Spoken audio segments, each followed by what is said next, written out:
Right there. That'll put you in second. No, I'm for the standard. I'm actually in a pretty good spot right now. I think I'm in fifth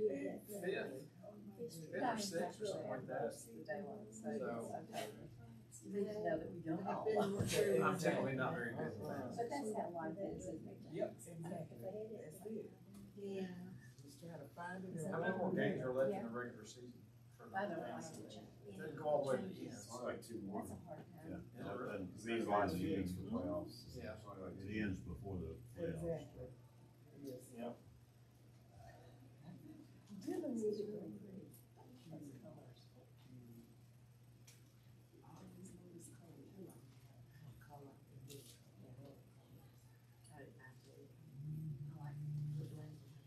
It's not as cold in here tonight as it was on Sunday. Actually, I wasn't here Sunday. Last Wednesday was really cold. Oh, it was here Sunday. It was cold in here Sunday. We weren't here. I guess you were probably in the alumni crew. We were in Fayetteville, Arkansas. That's the wrong way. Was that where they were playing? That's where they were playing. That's what they're playing. For us, it was good. How would you like to have been Jimbo Fisher on Monday? I'd have been pretty happy. $87 million not to work. Mm-hmm. It sounds criminal to me. Yeah.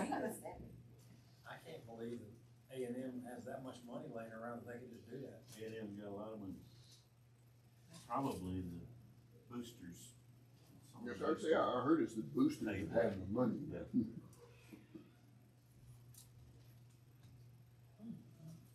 Might be oil money. Well, the guys from Dude Perfect went to A&M. Is what? The guys from Dude Perfect went to There's A&M. zero chance y'all know who you perfect is. Well, just testing the waters. Okay. Rich Taylor, your brother, went to it. Yes, he did. And you know, Rich is retired now. Is he? Yeah. He got, I think it was like last week. Really? Turned his laptop in, and actually, it was not an official date yet, but he's done working. He got his early buyout. So, Golden handshake. yeah. See ya. I'm still young. I can go work and do what I want to do when I want to do it. That's not bad. What's that? Hello, William. Hello, what's up, Gary? What's up? What's up, Smile? Good. How are you? I'm alive. Man, I can't do that. She's my shot.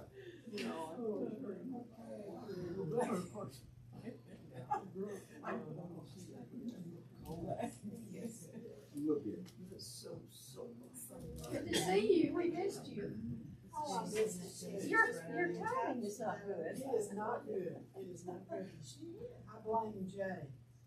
I went and had supper with them Monday night. So he poisoned you? It was. But they didn't get it. It's me. Well, I hope everybody had a chance to look over the First Kings, and we're going to jump into that tonight. We finished up our study of First and Second Samuel, and the rise of the kings of Israel, the rise of Saul, the fall of Saul, the rise of David, David's turmoil and troubles, and now we're going to get into the rise of Solomon. Before we do that, let's have a word of prayer. Our gracious God, we love you. We thank you for this time that we can study your word. We can learn and understand you and your will for our lives. We pray that you'll bless us tonight in our study and help us to seek your truth. Father, thank you so much for your son Jesus, and it's in his name we pray. Amen. All right, so can anybody remember, before we jump into the First Kings, how many sons did David have whenever he was living back in Hebron? Anybody remember that? I think it exactly was 6. 2 Samuel chapter 3 is where we had the names of those men listed. 1, 2, 3, 4, 5, 6. You're correct. So 2 Samuel chapter 3, David's firstborn was Amnon, the son of Ahinoam. The second was Chileab, the son of Abigail, the widow of Nabal. The third, Absalom, the son of Maacah, daughter of Talmi, the king of Geshur. The fourth was Adonijah, the son of Haggith. The fifth, Shephatiah, and the sixth was Ithream. All right, so we know what happened to Amnon. Who can tell that quick? Just don't tell the story. Just tell what happened to him. Brother killed him His brother killed him because he raped his sister. because he was a bad dude. He deserved what he got. So he was a bad dude. And so the oldest son is gone. What do we know about Chileab? Anyone ever heard that name before except for here? It says the second son. He's like next in line to the kingship, right? He had a good mother.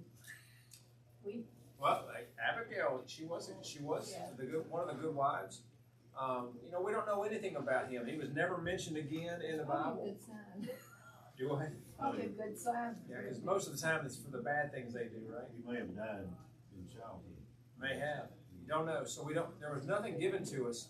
So the third son, Absalom. And we just finished talking through Absalom and him turning on his father and the insurrection. And so of course we know Absalom was dead. So now we come to, it's time for a new king. So naturally one would think that the next oldest would be the king, and that would be Adonijah. But that's not what I started early. I rang the bell late. I was like, I didn't start early. That was not what God wanted, and that was not what David wanted. And so through our lesson tonight, we'll get into of how God's will is going to be formed through all this, and also David's. So who would like to start out reading? Let's read verses 1 through 4 of 1 Kings chapter 1.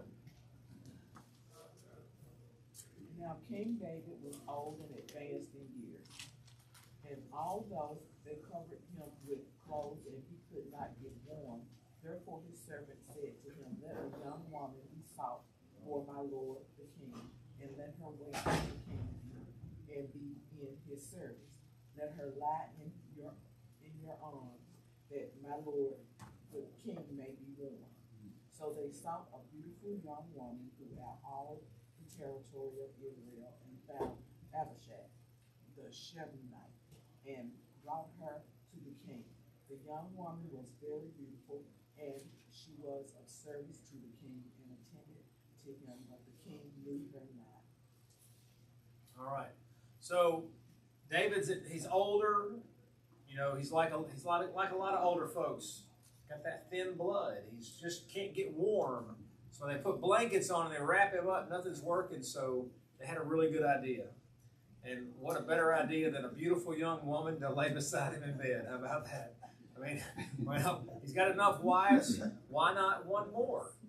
And but it says that while she did take care of him, it said David knew her not, or he didn't have sexual relations with her. Or at least that was another version that I read, specifically said no intimate sexual relations. So we just know that David's getting close to the point of death. And so now we would actually like to read verses 5 through 8. Now let's set the stage for this happening. Verses 5 through 8. Now Adonijah, the son of Haggith, exalted himself, saying, I will be king. And he prepared for himself chariots and horsemen and 50 men to run before him. His father had never at any time displeased him by asking, why have you done thus and so? He was also a very handsome man, and he was born next after Absalom. He conferred with Joab, the son of Zeruiah, and with Abiathar the priest, and they followed Adonijah and helped him. But Zadok the priest, and Benaiah the son of Jehoiada, and Nathan the prophet, and Shimei and Ray and David's mighty men were not with Adonijah. So I think one of the key verses here that we really need to focus on is verse 6. And in verse 6, it said, this is talking about Adonijah, the son of David. It said his father had never interfered with him by asking, why do you behave as you do? So, first of all, the first thing we've got to think about is Adonijah is that David really never corrected him. He never really trained him in how he's supposed to act. So he is now usurping authority to take the kingship. David is still living. David is the king. He's still alive. So the king only is the one that can name his successor. But Adonijah exalted himself. I like the word that your version used right there. It said exalted himself. Another version said he put himself forward and said, I'm going to be the king. And he called forward for all of the chariots and the horsemen and all those things. And he and basically said, I'm just going to take this. This is mine. But he also had to have some alliances, did he not? So what my version said that he conferred, in verse 7, he conferred with Joab, son of Zeruiah, and Abiathar the priest. So what's another word for conferred? Conspired. He conspired because there's still a king on the throne, right? So he's getting this little group together to say, we're gonna take the throne. We're gonna take this rule. But I think it was interesting though how that one verse, it just talks about how David, maybe the non-correction or the non-instruction that he received from his father. You know, if we don't correct our children while they're young, and even while they're becoming older, I mean, there's no real age where, and if my dad came to me and said, son, you're wrong for what you're doing, I'm going to listen to my dad. Because I respect my dad. He has wisdom, he has knowledge, he has experience. But he also has a track record from the time that I was a baby up until now. He's corrected me, and he's corrected me in the right way. So whenever I receive that correction, I accept it. Doesn't mean I always liked it. We don't always like correction, do we? But without correction, we continue down the path we choose for ourselves, which is often the wrong path. And so Abiathar never had, I said Abiathar, wrong guy.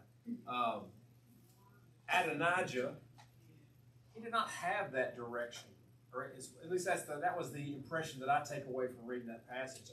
Y'all agree with that? It clearly says that. And then if we think about his brother, Absalom, it appears that David didn't really parent him. Don't forget Abner. Yeah. Not Abner. Amnon. Thank you. Yeah. All these names are really Right. So what it really appears like, right, as great as David was, because David did a lot of great things, it seems like his one character flaw was discipline. Right? He fought for the Lord. He was a soldier for God. He did not, but it appears that when he came to his own children, that he loved, but he blurred the lines that love is demonstrated through discipline, proper discipline, right? That's what it appears. But this verse outright says that he did not correct this son, and therefore this son did his thing. So, What's the other example that we get from, and we covered it in 1 Samuel, who was the other person that didn't correct his sons? Eli. And so, both of his sons were doing evil things and taken from the people and awful stuff. I'm sorry I cut you off. No, I think that's the point, right? If you don't address it, then it goes to the left, it goes further than you want it to go, and then you can't get it back. I have the same father figure you have, right? We leave town tomorrow, and my dad said, you guys text me on the way here. You guys leaving tomorrow? Yep. I didn't say yep. I said, yes, sir. But not yes, sir. Yes, sir. And he said, okay, don't forget to get your compression socks, right? Now, Because we're gonna be on a plane. Now, he's saying because we're flying long distance, he's saying that. Now, I can either blow that off, or I know what the next question is gonna be later on. Move. Did you guys hit? And then if I said no, he's like, like he does. All right. That all right is, if something happens, that's your own fault, right? But I respect him enough that I'm gonna go get him if I don't have him already, because, again, to the point, right? What does it hurt to listen to wisdom? That's right. Experience speaks, and it's all about taking the time to listen to it. All right, so we know that. Hey, oh, I'm sorry. Did David, when Nathan talked to him about him having sexual relations with Sheba, says his outside of his own house was raised up against him. Looks like it's happened. 3 of his sons raised up against him.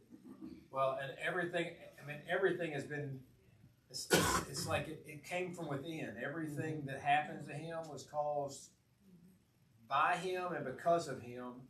It may have been that, the kids wanted nothing to do with him after that. I don't know. We don't know. The Bible didn't tell us that information. But there probably had to be some shame. I don't know. Well, except for Solomon, David never appointed the king. All those sons took it upon themselves to say, I'm going to be the next king. That's right. Before you're dead, Dad. Yeah, before you're dead. And obviously, I think in the study of David, this is the weakest period of David, is how he was with his children. Like I said, with Eli and others. We see that weakness to discipline his children. When I think of things that David did wrong, that's always the first thing that comes back to mind. He's so obedient and so, when he made those mistakes, he repented. That's I think we've all got blind spots, and that's why David, he was so focused on his work and focused on God. The great things we focused on, this blind spot was on kids. We've all got that's the practical lesson for us, right? What's our blind spot?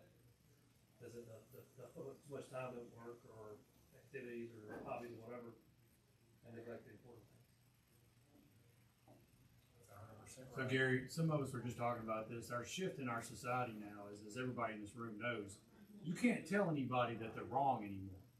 You have to accept it, and if you do say something, obviously you get criticized because you said something. And I just looked up, my version says that he did not rebuke him. And I just looked up rebuke, and it says, as a verb, it says, express sharp disapproval or criticism of someone because of their behavior or actions.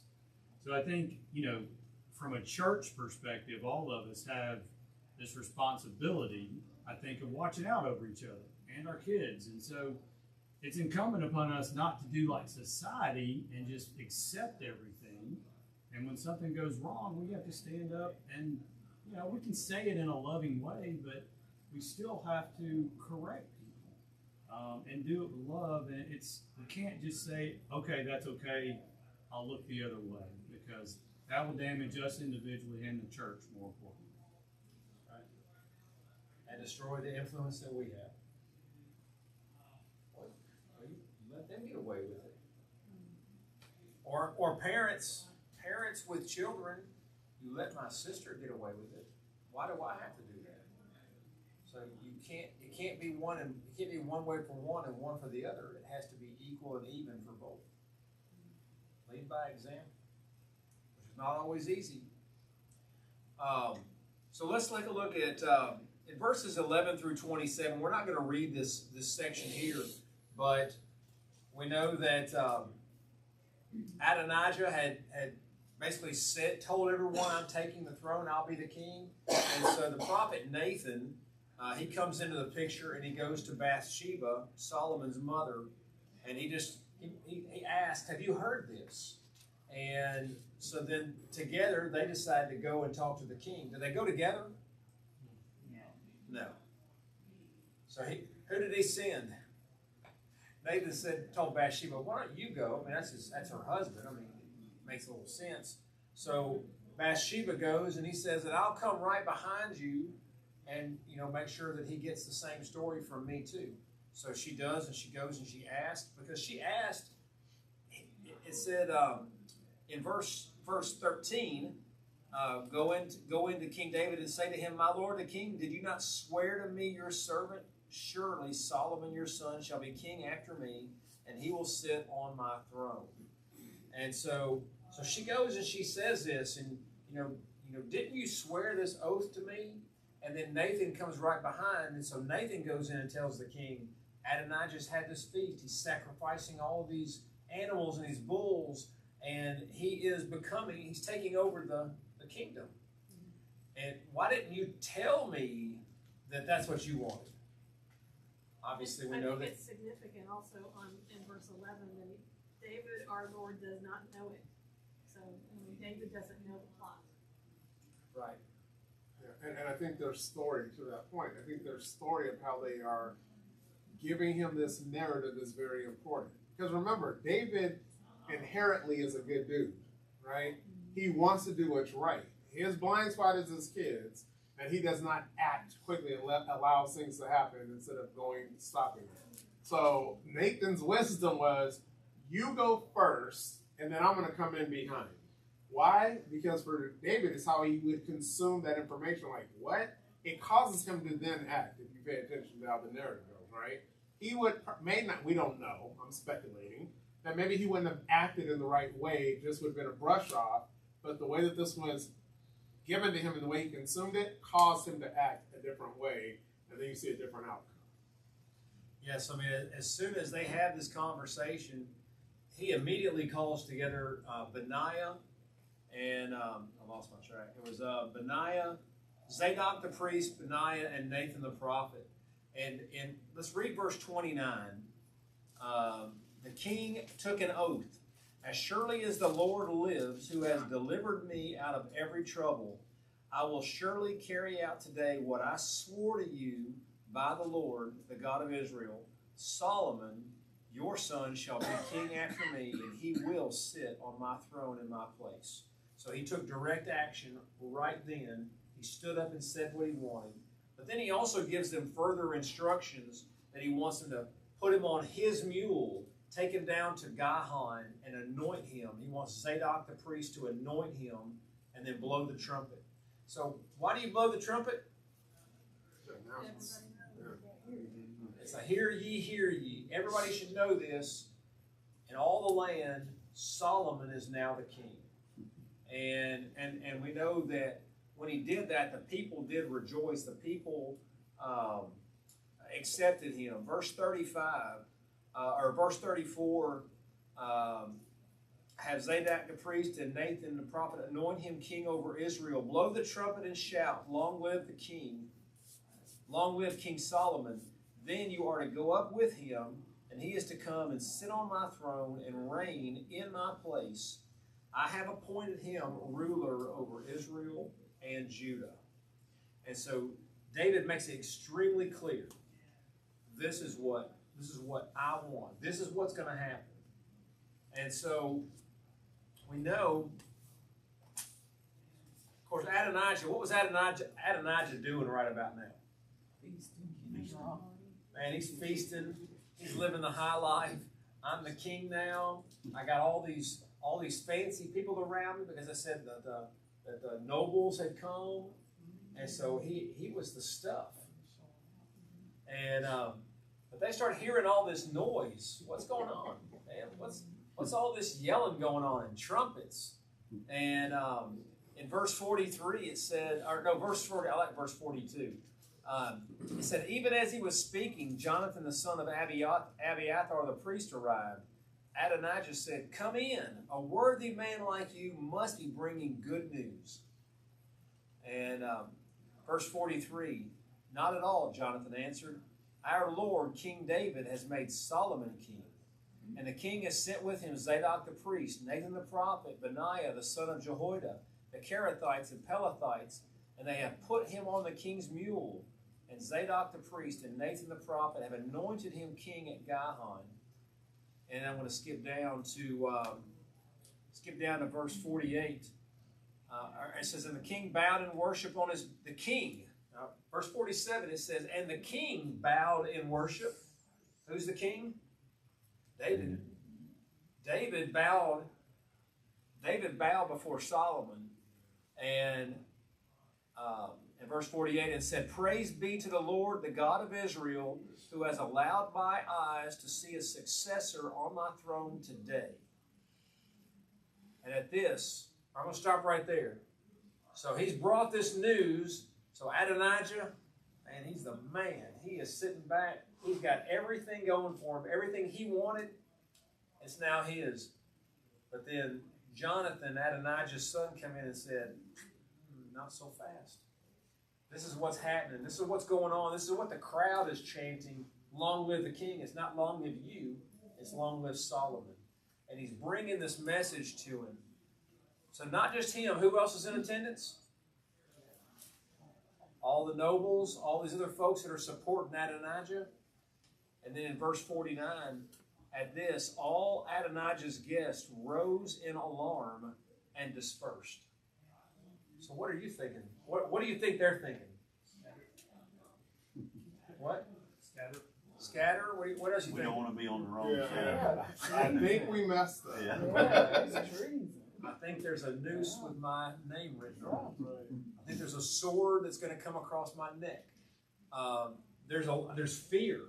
They are afraid of what's going to happen. And even Adonijah's afraid, right? So I bet they sobered up quick.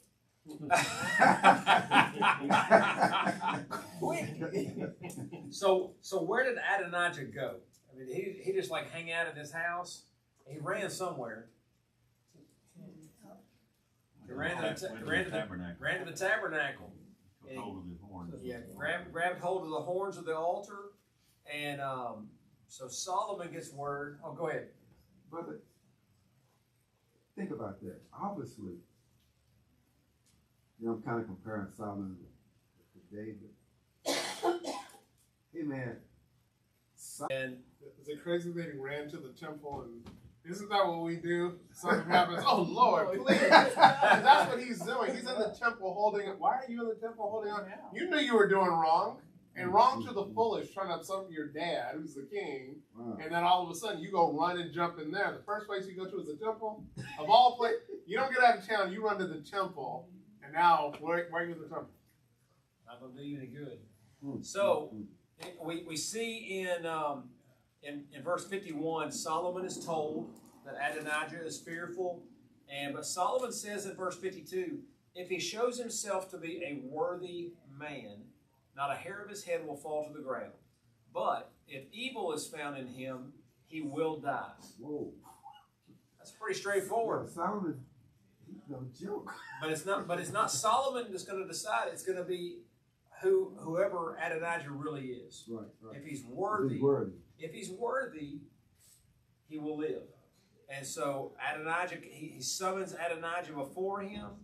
Adonijah came in verse 53 and he bowed down to the king. And Solomon said, go to your home. So Solomon could have said, Benaiah, right there, get it. But he didn't. He said, go to your home. So really, he got a pardon. He got a pass. He got a chance. It's an opportunity to do what? To be worthy. An opportunity to be worthy. Yeah, that's the beginning of his wisdom. And we're going to find in chapter 2 where he actually just continues to scheme instead of trying to be different, be worthy.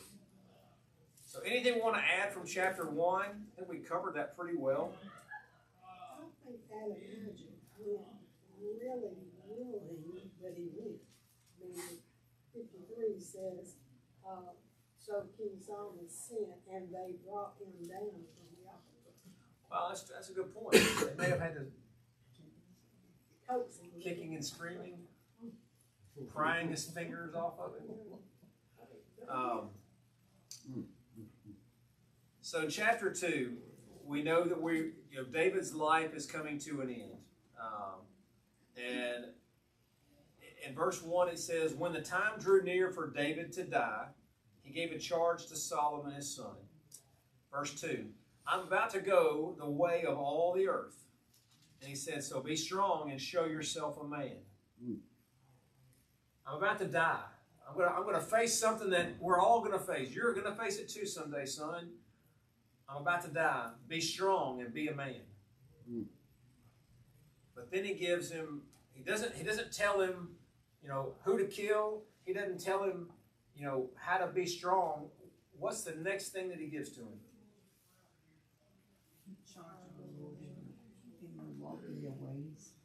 He gives him spiritual guidance. He gives him guidance to follow God, honor God, and do what God has commanded. Because that's the guidance that he needs. That's the wisdom that he needs. Because, what was the thing about David? He was a man after God's own heart. David sought God. And even though he sought God all the days of his life, he still had mistakes. He wasn't perfect. We know that. Sometimes we focus too much. We focus on the mistakes. But the thing is, the mistakes are sometimes mistakes are what make us stronger. Mistakes are what make us better. Whenever we're tried, when we come to the other side, we're better off than we were. Because we've been there, done that, realized I don't want to be that. I want to be different. I want to be what God wants me to be. And so David, I think he had those realizations. He had to face some pretty tough consequences from his mistakes. And from what's written, this is clearly the most serious conversation he's ever had with anyone. You could be right. We're going to read it though. So I'm going to go back to verse 2 again. I'm about to go all the way of the earth, he said. So be strong. Show yourself a man and observe what the Lord your God requires. Walk in his ways and keep his decrees and commands, his laws and requirements as written in the law of Moses, so that you may prosper in all you do and wherever you go, and that the Lord may keep his promise to me. If your descendants watch how they live, and if they walk faithfully before me with all their heart and soul, you will never fail to have a man on the throne of Israel. So he gives, it is 100%, you've got to keep God first, son. If you don't do anything else in this life, keep God first. I wish he had said, only have one wife, son. That's all you need is one wife. But he did say, keep God first. That would be like saying, do as I say and not as I do. Well, he could have probably said, look, I learned my lesson, son. I wish I hadn't. Anyway, I'll stop there. I do think it's interesting that the verbiage here is the same verbiage we see later on in Matthew, to walk before him with all his heart, soul. What do you say? Walk before me in truth with all heart and with all your soul. That's the same thing that we're told to love God with all our heart, soul, and mind, right? Put God first, love God with all your heart, soul, and mind, and love your neighbor as yourself. All this it's the same thing as God has always been. Hey, I want all of you. I want your heart, I want your soul, I want your mind. And if you do that, you're good. That's what this is. You don't always be, he's always going to prosper. Same promise to us, right? Seek ye first the kingdom of God and his righteousness, and all these things will be added unto you, right? The same theme is the same theme throughout the Bible for God's people. And so when you think about it, God's people, you can be a man after God's own heart, and you can still do wrong, right? Just because you have a man after God's own heart doesn't mean he doesn't make mistakes. Which goes back to your point. What do you do once you recognize that you made a mistake? Got to grow from it. And then help others not to make the same mistake. Absolutely. So, let's see. Let's read verses 5 through 6. Who'd like to read that? 5 and 6. This is David giving instructions still.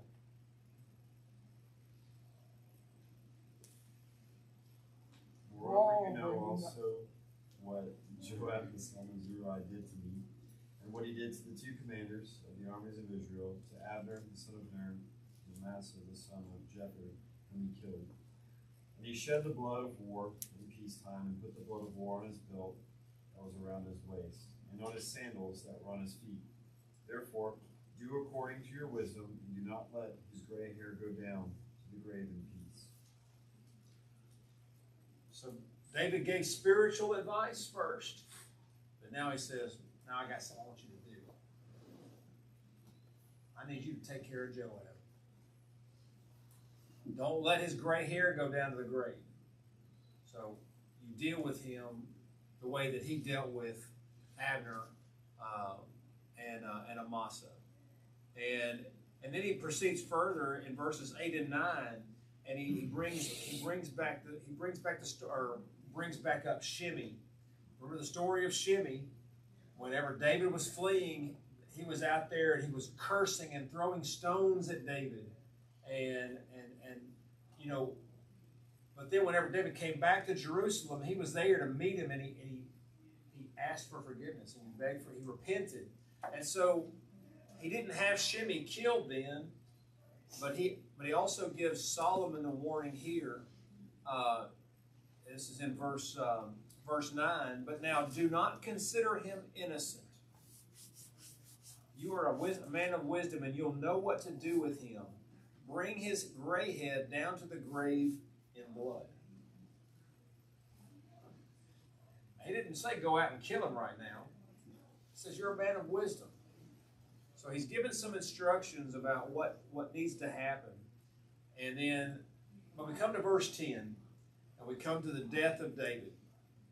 And so, verse 10, David rested with his fathers and was buried in the city of David. He had reigned 40 years over Israel, 7 years in Hebron, and 33 years in Jerusalem. And verse 12, so Solomon sat on the throne of David his father, and his rule was firmly established. So I think that's a great way to describe that, about how his rule is firmly established. First of all, we know David said Solomon's going to be the king, nobody else. And he gave him instructions on how he is supposed to live, how he's supposed to reign, keeping God first in everything. But he also said, I got a few things I need you to be aware of. I got a few things I need you for you to do. And now you're ready to be king. So he prepared him as much as he could during those last days.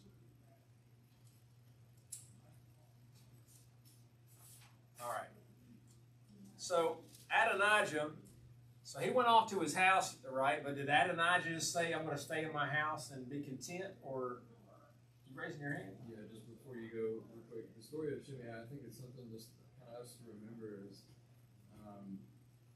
they've always said, you know, that words will never hurt you, the old kid phrase. Anyways, David shows a lot of wisdom here, right? People in our culture, we have this idea that we can say what we want, when we want, how we want. The whole world has to just deal with it. America's full of it right now. Anyways, David obviously had a heart of forgiveness. Showed it for probably many years. I don't know how many years it was from that event to his death at this point, but it obviously was never forgotten. And I don't have any doubt that David would have let it go if Shimei was actually completely repentant and had done it, who knows, behind the scenes, what kind of man he really was, day in and day out, how David had to deal with it. But David gave more instructions to Solomon: use your wisdom and make a change in this area, because this man clearly doesn't deserve, it anymore. So he gave governance ideas to Solomon. But I just think it's important for us to remember your words will be remembered. Speak with wisdom. Let your speech be seasoned with salt.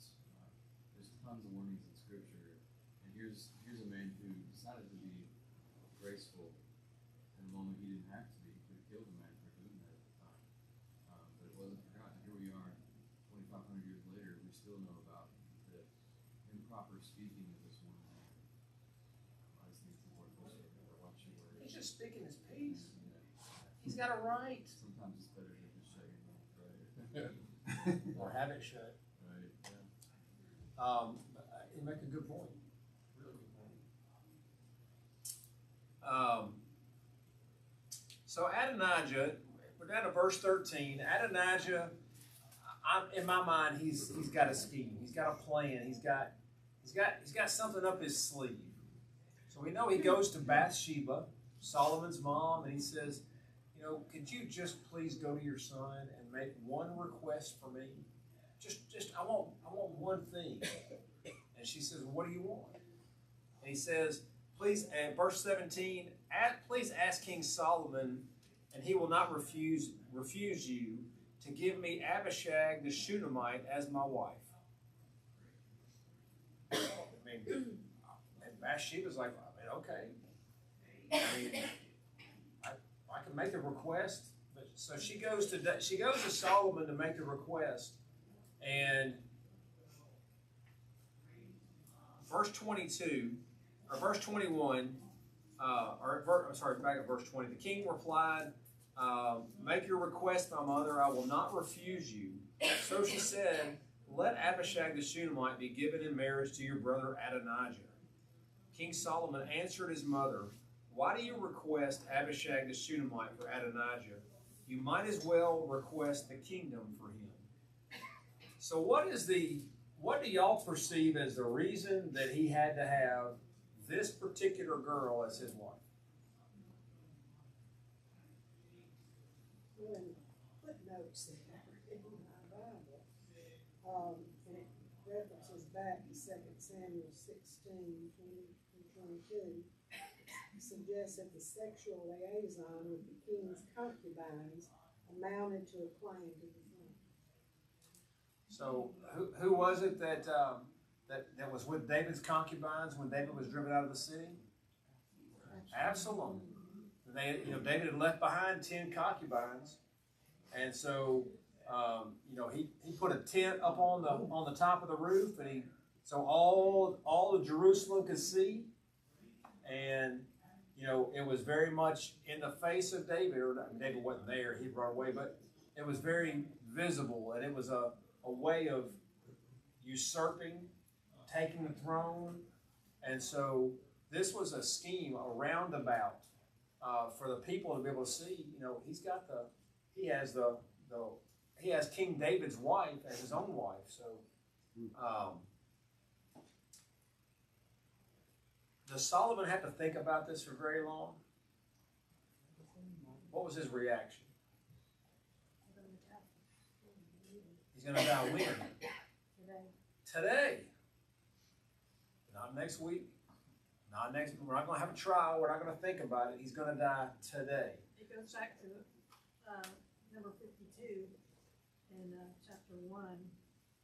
If he proves himself a worthy man, not one hair on him shall fall to the earth. But if wickedness is found in him, he shall die.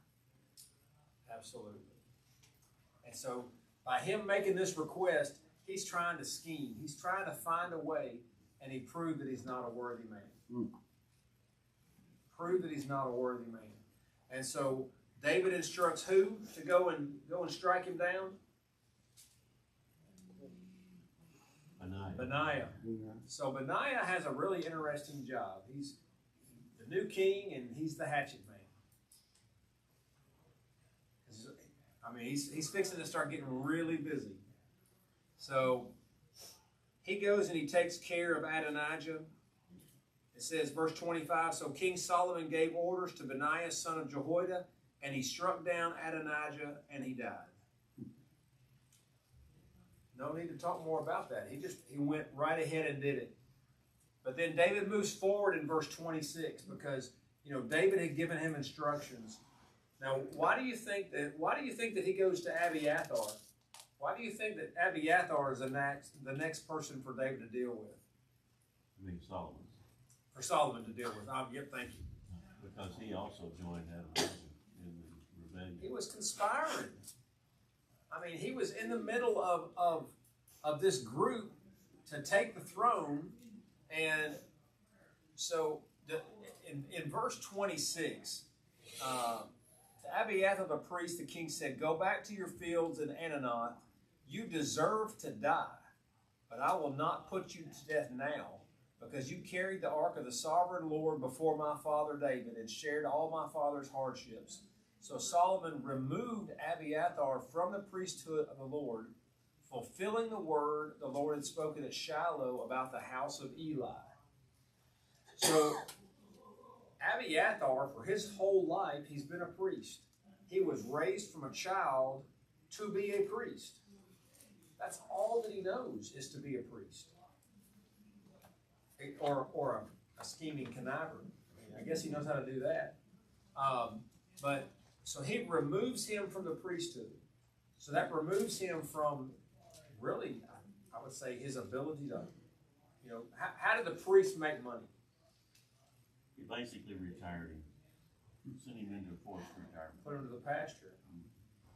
Well, so basically he's gonna go off, but he's not gonna be killed. But who gets word about what just happened? Joab.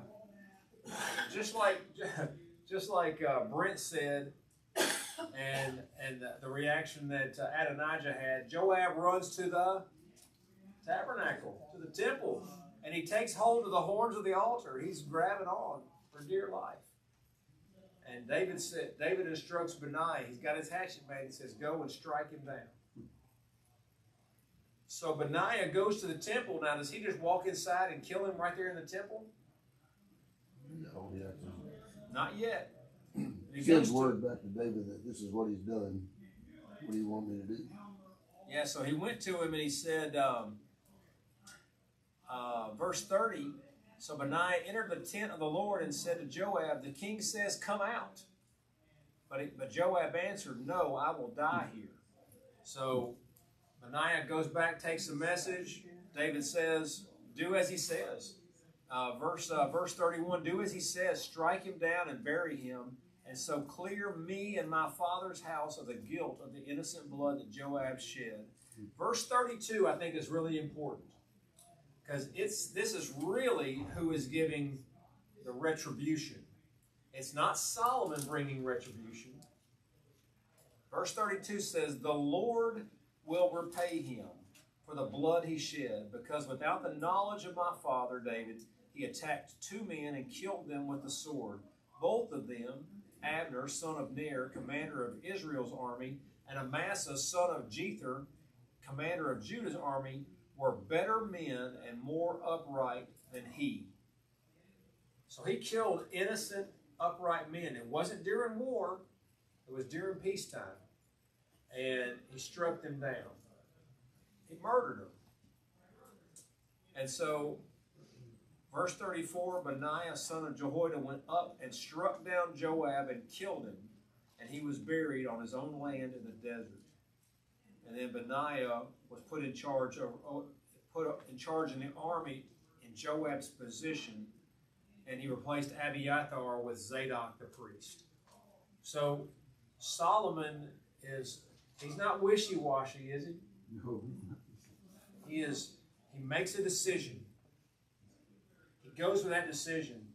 Now we're not hearing where, I think a lot of times we would hear about David, that David would call upon the Lord, he'd seek the Lord.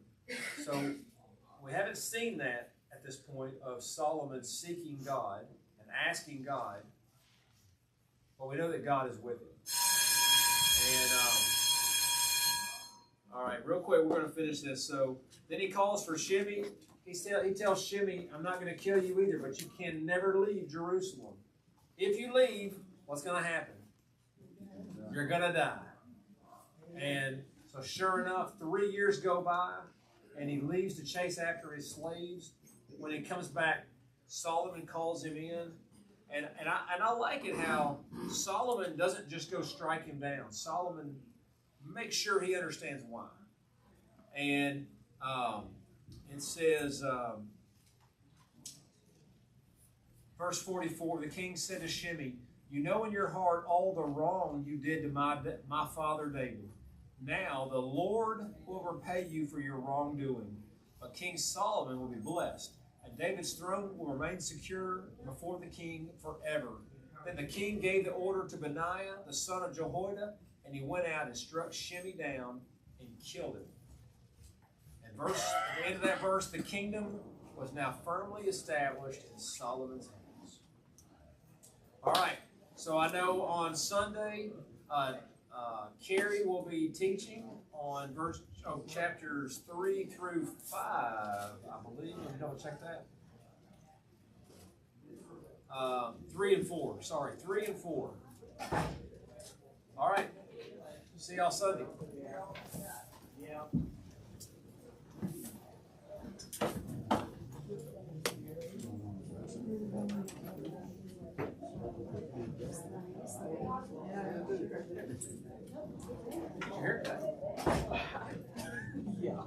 Let's just go with yeah.